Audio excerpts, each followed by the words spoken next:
Hi guys, and welcome back to episode 13 of the 7,000 gold not using a mage before TBC challenge. And the main principle we're going for with this episode is diversification. Now that's with a view to making the videos interesting for you guys rather than watching the same farm over and over again. You'll be able to see a bit more variety. But also that same variety should, in principle, increase our gold return, because the more things that we're trying to sell, the more markets we're in and the more prospective buyers we have. So to that end, we went to the Western Plaguelands to farm these overgrown flowers, and it did not prove to be particularly lucrative. So while we were here, we were hoping to get maybe some herbs from these mobs, the recipe for greater nature protection potion, possibly some green items, and hopefully some thorium nodes along the way. And we basically came away with none of that. I think we got a couple of green items and that was it. And this isn't because I didn't spend long enough here. Across the multiple times in which I attempted this farm, I spent over an hour here and got absolutely diddly squat. And for the most part, that is because of how much competition I had when I was attempting this farm. So this place was heavily populated every time I came. This 2 minutes of footage that you're seeing right now is both because I wanted to show that I did get the rare, but also because I wanted to show the entire 2 minutes in which I didn't see another person. That's how long I actually had in doing this farm, where I didn't come across somebody else trying to do it. And as a result, we made practically no money for our hour's investment, which is very disappointing. As a result, unless it's like 4 AM, I just don't think this is a viable farm, so we're going to be moving on. Now I know I said I was branching out in this episode, and believe me, there is some more still to come for that, but the frustration of the aforementioned farm in Western Plaguelands got to me a little bit, and I wanted to get some more gold going before I attempted to diversify again, so we went back to jump runs. Not too much to talk about here, other than the fact that we had a little bit more luck when it came to our end result, being that we were able to get some arcane crystals this time around, which then did also sell instantly. I did actually have the view to keeping an arcane crystal on the auction house at all times, but with how fast they sell, that's just proving not to be viable at the moment. Although I don't really mind that, because it means that this is the one steady farm where we can consistently make some okay gold, without all that much potential for it to go wrong, or the potential for us to simply just not get drops that we require to make any gold, because the consistent gold on this farm is also pretty good. Now, you guys who are subscribed and watch this series every time I bring out a new episode are probably familiar with the fact that Tyr's Hand is my favourite farm that there is currently in the game. And I thought, why not branch out with the least branching out that anyone's ever done? That being going to Hearthglen, which is basically the same area as Tyr's Hand, just in another zone and at a slightly higher level. You're still fighting the Scarlet Crusade, you're still looking for basically the exact same things, but the mobs are a little bit different. It's going to be potentially easier or harder depending on what class you're doing it on, and there are some slightly different things in the drop table, as well as the presence of some mobs here that are non-elite, which I was interested to see how useful they were going to be in terms of making gold as well.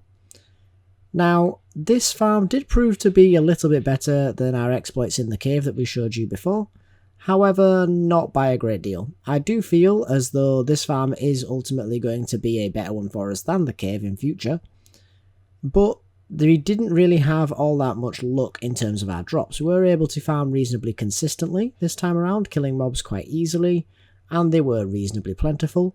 But unfortunately, in the 2 times that I did come here, which admittedly both were during peak times, we did still have a problem with competition. There were a lot of people here, which did lead us into going into some packs of mobs that were a little bit risky, mobs that have a lot of healing and bubbles and pulling packs, which were pretty much the only uncontested mobs. And as a result of that, it did prove to be a little bit slower and more difficult. And it does actually end with my death, which does mean, of course, repair bills, losing world buffs and all the rest of it, which does mean that it's ultimately going to detract from the amount of gold that you make. This farm was one that I did quite like, but ultimately I didn't really see all that much difference compared to Tyr's Hand, which is generally less competitive in terms of the number of people, or at least in my experience, as well as also proving to be just a little bit easier as far as I'm concerned, due to the fact that the mobs for the most part are individual and easily pulled separately from one another. Now our final and perhaps most diverse gold farm that we did was in a 2-man farm attempting to kill the chimeras for the chimeric tenderloins that were selling for about 25 gold a pop on my realm. Now, I can see why this farm isn't actually proving to be all that popular though, and why those are particularly rare reagent, because as a 2-person team, we were still struggling, if I'm honest, to be able to kill the mobs. Now, I do know people can kill these mobs individually if you are the right class and gear level, but with a 2-man team of a Shadow Priest attempting to both DPS the mobs that are spell immune multiple points throughout the time that you are killing them, while off-healing a cat form druid that's trying to play as bear, it's not ideal. We did struggle through, kill a few mobs, but the length of time it took us to kill the mobs and the fact that there was always the very high potential of death, including a couple of times where my druid did die and we did have to reset and res, did mean that it wasn't going to prove to be a particularly fruitful farm for us unless we did get lucky and get some decent drop rates going. But in the, I believe, sort of like 5 or 6 mobs that we killed, we didn't actually get a single piece of meat, which is a little bit disappointing because that is basically the amount of mobs that statistically speaking you'd have to kill to get one. So I felt that we were a little unlucky there, but in truth, with how difficult the mobs were to kill for us and the length of time it took us to kill a single mob, it wasn't going to prove to be a viable farm anyway. So, with that being said, let's move on to our bank character and see how we've done since last episode. Okay, so you join me now on my bank character, and the first thing you're going to notice, if you haven't noticed already earlier in the video, up here on our Titan panel you can see that we're at almost 3,700 gold. In fact, it's 3,682 gold, which is a pretty substantial step up on where we were on the Wednesday when we filmed our previous episode. Now, we left on Wednesday to find that on Thursday we made a massive jump, which is actually the majority of the jump we've made up to now on Saturday. All came on that one day, and we'll see in the ledger as to why in just a minute. But then we peaked up slightly higher again, up to about where we are right now, reinvested, and then it's been pretty steady plateau. This isn't because we've been failing to make any gold, it's just because we're failing to get any sales, and anything that we did has been in the view to selling things on the auction house as opposed to any sort of like raw farming. Now, if we take a look on our revenue, we'll have a look at it by time frame first, and we'll go back to the earliest points, so then we can see why we had that massive jump to begin with. And as you can see, there's not really any big ticket items that were sold for a massive jump. We got a Frost Shock and U that we sold for 10 gold. We got some Mithril ore. We did sell a lot of Mithril ore. It's only 12 silver a pop, but obviously stacks of 5 and we sold 18 of them. You're going to make quite a chunk off of that. We sold our Dreamweave gloves. And then moving on up, we've got a lot of shadow oils finally sold.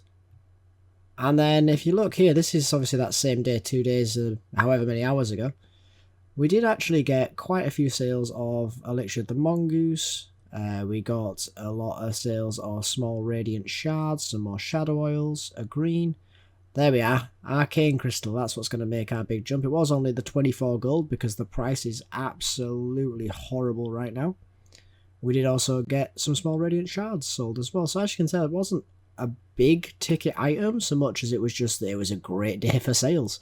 For whatever reason, people bought something that day.